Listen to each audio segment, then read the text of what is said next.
আমার একটা ছোট ভাই ছিল। সে ক্লাস ষষ্ঠ শ্রেণীতে পড়ে। সে আমাকে প্রায় বলতো, আপু আমি তোমাকে বিয়ে করতে চাই। তার মুখে এসব কথা শুনে আমি বলেছিলাম এ হয় না। তারপর একদিন রাতে হোটেলে নিয়ে যা করেছিলাম তা যদি জানতে চান তাহলে গল্পটি মনোযোগ দিয়ে শুনুন। আমার নাম সুমাইয়া। বাবা মায়ের আদুরে একমাত্র মেয়ে আমি। আমার পরিবারে 2 ভাই 1 বোন। আমার বড় ভাইয়ের নাম আবুল আর ছোট ভাইয়ের নাম শিমুল। আমি কলেজে সেকেন্ড ইয়ারে পড়ি। আমার বয়স 20 বছর। আমার লাইফ আর 10টা মেয়ের মতো স্বাভাবিক না। অনেকেই বাজে মন্তব্য করতে পারেন। কিভাবে বিচার করবেন সেটা আপনাদের ইচ্ছা। আমি কলেজের ফার্স্ট ইয়ারে পড়ি। আমার ছোট ভাই শিমুল মাত্র ক্লাস ষষ্ঠ শ্রেণীতে পড়ে। শিমুলকে আমি ছোটবেলা থেকে অনেক স্নেহ করতাম। শিমুলকে আমি বোকা ভাবতাম, কারণ ও সব সময় বোকা হয়ে থাকত। আমরা 2 জন একই রুমে থাকি। শিমুল ভূতের গল্প পছন্দ করে। শিমুল যখন ছোট ছিল তখন আমি ওকে ভূতের গল্প পড়ে শোনাতাম। শিমুল ভূত এবং ভূতের গল্প ভয় পায়। শিমুলকে যখন ভূতের গল্প শোনাতাম তখন গল্প শুনে ভীষণ ভয় পেত, কিন্তু তারপরেও গল্পগুলো শুনত। কলেজে ওঠার পর আমার মনটা সবসময় অস্থির হয়ে থাকত। কলেজের ছেলেগুলো সবসময় আমার পেছনে লেগে থাকত। আমি কাউকে পাত্তা দিতাম না, কারণ আগে মনে করতাম আমার পরিবারের সবাই খুব সম্মানিত। আমার উচিত আমার পরিবারের সম্মানটা ধরে রাখা। একদিন শিমুল কোনো এক ভূতের ছবি দেখে মোবাইলে। মুভি দেখে ও ভীষণ ভয় পায়। এতটা ভয় পায় যে নিজের বিছানায় একা ঘুমাতে ভয় পাচ্ছিল। শিমুল আমার কাছে এসে রিকোয়েস্ট করে যাতে আমি ওর সাথে গিয়ে ঘুমাই। আমি প্রথমে ওকে নিয়ে খুব হাসাহাসি করি, কিন্তু আমি দেখি ও সত্যিই ভয় পেয়েছে। কিছুতেই একা ঘুমাতে যাবে না। কিছু উপায় না পেয়ে আমি ওর সাথে শুতে গেলাম। আমার উদ্দেশ্য ছিল এই যে শিমুল ঘুমিয়ে পড়লে আমি নিজের বিছানায় ফিরে আসব। অনেকক্ষণ হয়ে গেলে আমি ভাবলাম শিমুল ঘুমিয়ে পড়েছে। নিঃশব্দে ওর বিছানায় ছেড়ে নিজের বিছানায় চলে এলাম। কিছুক্ষণ পর শিমুল ঘুম থেকে উঠে বসে। আমি দৌড়ে নিজের বিছানায় ছেড়ে ওর কাছে গেলাম। ও ভয়ে চিৎকার করছে। আমি শিমুলকে বললাম, কি হয়েছে তোর? শিমুল বলল, আপু তুমি আমাকে রেখে অন্য রুমে চলে গেলে কেন? আমি একা একা থাকতে ভয় পাই। তাছাড়া আমি ভূতকে বেশি ভয় পাই। ও কান্না করা শুরু করছে। আমি শিমুলকে সান্ত্বনা দিয়ে বললাম, লক্ষ্মী ভাই আমার, তুই আর কাঁদিস না। আমি কথা দিলাম কাল থেকে তুই আমার রুমে একসাথে ঘুমাবি। সত্যি বলছো আপু? কাল থেকে আমি তোমার রুমে ঘুমাবো? হ্যাঁ সত্যি বলছি। আমার ভাই একা একা রুমে ভয় পেয়ে কষ্ট পাবে, এটা আমি চাই না। আমি বুঝতে পারলাম ও ভীষণ ভয় পেয়ে আছে। আমি কোনো উপায় দেখলাম না। শিমুলের পাশে শুয়ে পড়লাম। শিমুল কিছুক্ষণ পরে ও চিৎকার মেরে উঠল। আমি বললাম, কি হয়েছে শিমুল? শিমুল বলল, আপু আমি ভূতের স্বপ্ন দেখেছি। শিমুল তখন ভয় পেয়ে গেল। আমি বললাম, আমি তো তোর পাশে আছি। শিমুলকে আমি যতখানি বোকা ভেবেছিলাম আসলে সে ততখানি বোকা না। এখন থেকে প্রতি রাতে শিমুল আমার রুমে ঘুমায়। একদিন রাতে শিমুল আমাকে এমন একটা কথা বলল যা শোনার পর আমার দম বন্ধ হয়ে আসছিল। ও আমাকে বলল, আপু তুমি অনেক সুন্দর। আপু আমি তোমাকে বিয়ে করতে চাই।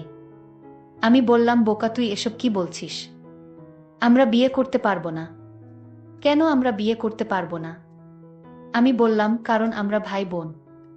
শিমুল জিজ্ঞাসা করল, ভাই বোন হলে কেন বিয়ে করতে পারবে না? আমি বললাম, যাদের মাঝে রক্তের সম্পর্ক আছে তারা একে অপরকে বিয়ে করতে পারে না। ধর্মে নিষেধ আছে, না মানলে পাপ হয়। শিমুল বলল, নবী আদমের যুগে তো তারা বিয়ে করেছিল। শিমুলের কথা শুনে চমকে উঠি। শিমুলকে জিজ্ঞাসা করি, কে ওকে বলেছে এসব?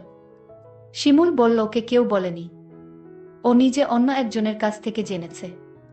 শিমুল আমায় বলল, আপু যদি বিয়ে করতে না পারো তাহলে আমি তোমার কাছে একটা কিছু চাইব। আমি বলেছিলাম, কি চাইবি বল, আমার কাছে থাকলে অবশ্যই তোকে দিব। শিমুল বলল, আপু আছে তোমার কাছে, তুমি প্রমিস করো দিবে। আর যদি তোমার কাছে না থাকে তাহলে আমার কোনো আপত্তি নাই। আপু আরও একটি কথা বলতে চাই তোমায়, তুমি কি জানো আবুল ভাই প্রতিদিন রাতে মায়ের ঘরে যায় এবং কি করে তা কি তুমি জানো? আমি শিমুলের প্রতিটা কথা শুনে আমার বিরক্তবোধ লাগছে। আমি শিমুলকে বললাম, আবুল প্রতিদিন রাতে মায়ের ঘরে গিয়ে কি করে বলতো? তখন ও যা বলল, আপু বাবা মায়ের সাথে যা করে দাদাও তা করে। আমি বললাম, তুই কিভাবে দেখলি? আমি আপুকে বললাম, তোমার বিশ্বাস হচ্ছে না। আমি ওর কথা বিশ্বাস করতে পারছি না, কারণ ও ছোট। আমার সাথে কখনো মিথ্যা বলেনি, কিন্তু নিজের চোখে না দেখলে বিশ্বাস করা যাচ্ছে না। আজ বাবা বাড়ি নেই। শিমুলকে বললাম, আজ বাবা বাড়ি নেই, আজও আবুল দাদা মায়ের ঘরে গিয়েছে কিনা। শিমুল বলল, ও আবুল দাদাকে মার ঘরে ঢুকতে দেখেছে। আমি সিদ্ধান্ত নিলাম আবুল মায়ের ঘরে গিয়ে কি করে তার রহস্য জানতে হবে। আবুলকে নিয়ে মায়ের ঘরের সামনে গেলাম। মায়ের ঘরের দরজা ভেতর থেকে লক করা। আমি কি জানালার দিয়ে চোখ রাখলাম। এ দৃশ্য দেখার পর শিমুলের কথা শতভাগ বিশ্বাস করলাম। শিমুল আমাকে বলল, মা আর দাদা এই ঘরে কি করে? আপু আপু তখন রাগান্বিত হয়ে বলল, কি করে সেটা আমার মুখ দিয়ে বলতে হবে নাকি? তুই দেখিসনি? তুই কি অন্ধ নাকি? আমি আপুকে বললাম, আপু তুমি আমার সাথে রাগ করছো কেন? আমি আবার কি করলাম আপু? কাল বাবা আসলে আমি বাবাকে বলে দিব মা আর দাদার কথা। বাবা জানলে বাবার মনে অনেক কষ্ট হবে। আমাদের সুন্দর পরিবারটা নষ্ট হয়ে যাবে। আমাকে এই পরিবার বাঁচাতে হবে। আমি শিমুলকে ঘরে নিয়ে আসলাম। শিমুলকে বললাম, আমাদের পরিবার একটা সম্মানিত পরিবার। আমাদের ঘরের কথা বাহিরের মানুষ জানলে আমাদের সম্মান নষ্ট হয়ে যাবে। ঠিক আছে আপু, আমি বাবাকে কিছু বলবো না। শুধু তুমি যদি আমার একটা কথা রাখো, আমি আমার পরিবারকে বাঁচাতে। আমি শিমুলকে বললাম, তুই বল তোর মনের কথা, আমি রাখব। শিমুল তখন আমায় জিজ্ঞাসা করল, সবাই পারলে আমরা কেন পারবো না? কি করতে হবে সেটা বলবি তো? আমি বললাম, আপু তোমার কাছে একটা রাত ধার চাই। তুমি কি দিবে? আপু বলল, রাতে আবার কি করবি? যা বলবি ঘুরিয়ে না বলে সোজা বলে ফেল। আমার ছোট ভাই তখন বলল, আপু দাদা আর মা যা করে আমরা তাই করব। শিমুল, তোর কি মাথা ঠিক আছে? তুই কি বলছিস একবার ভেবে দেখেছিস?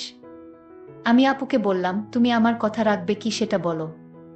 আমি বললাম, নিয়ম নেই। শিমুল জানতে চাইল, নিয়ম কারা বানায়? আমি বললাম, বড়রা। শিমুল বলল, বাবা সবার বড়।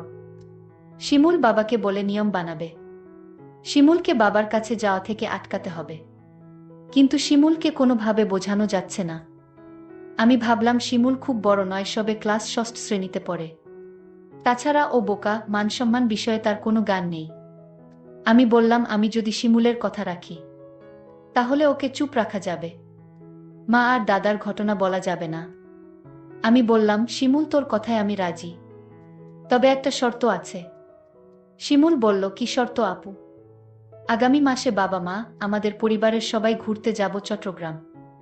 আর যেদিন আমরা চট্টগ্রাম যাব সেদিন তোর ইচ্ছা পূরণ করব। আমি বললাম, ঠিক আছে। আমি সেই অপেক্ষায় রইলাম। 1 মাস পর বাবা আর মা আমাদের সবাইকে ডেকে বললেন তারা চট্টগ্রাম যাবেন ঘুরতে। তাই আমাদের সবাইকে জানিয়ে দিলেন।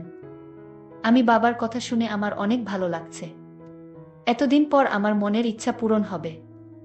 আজকের মতো আমি খুশি কোনোদিন হয়নি। আমরা চট্টগ্রামের উদ্দেশ্য করে রওনা দিলাম। তারপর চট্টগ্রামের এক হোটেলে গিয়ে আমাদের পরিবারের সবাইকে নিয়ে উঠলাম। শুধু 2টো রুম ভাড়া নিতে পারলেন।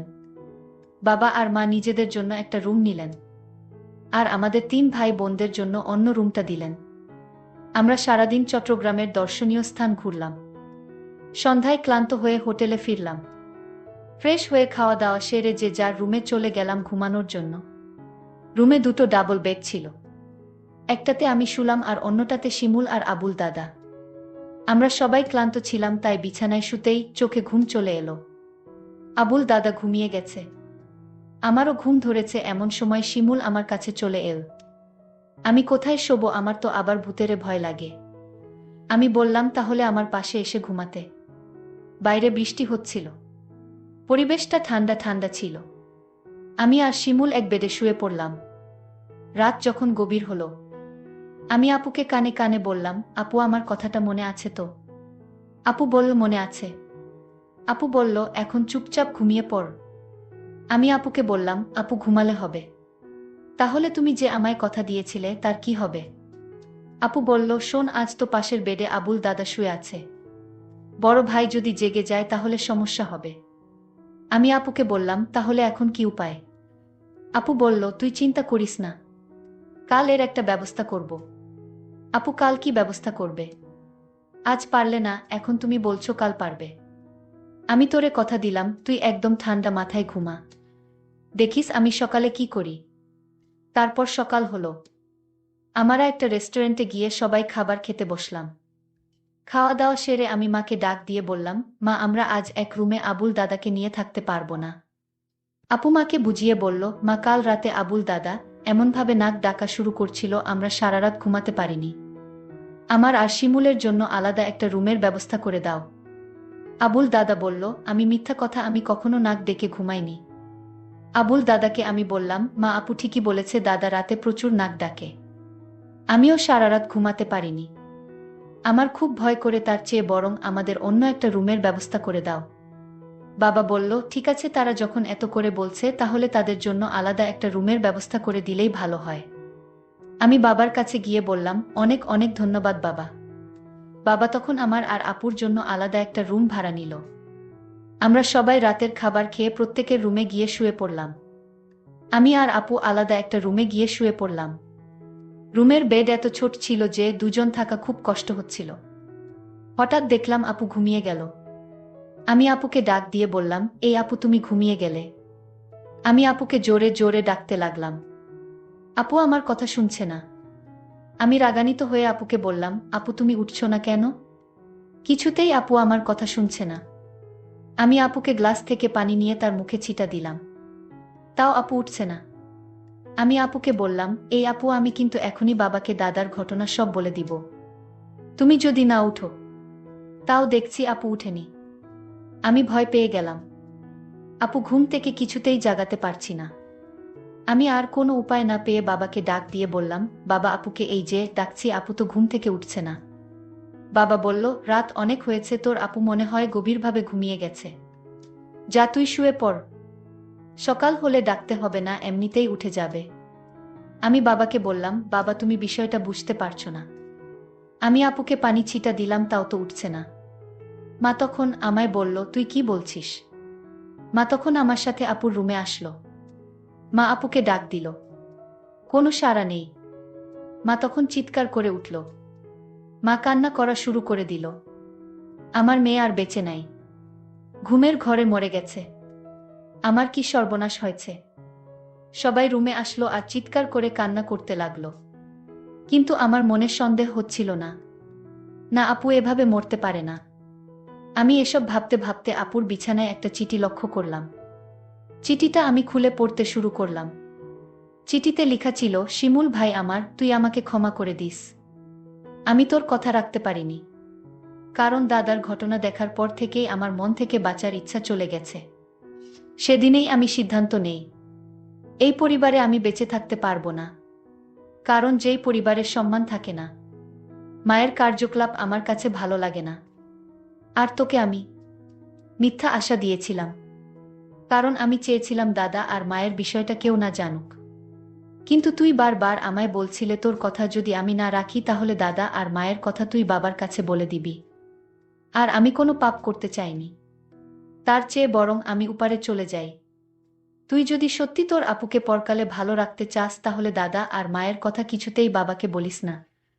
আমি আপুর চিঠির লেখা পড়ে আমি চিৎকার করে কান্না করছি আর বলছি, আপু তুমি একবার উঠে আসো, আমি আর কোনোদিন তোমাকে কিছু বলবো না।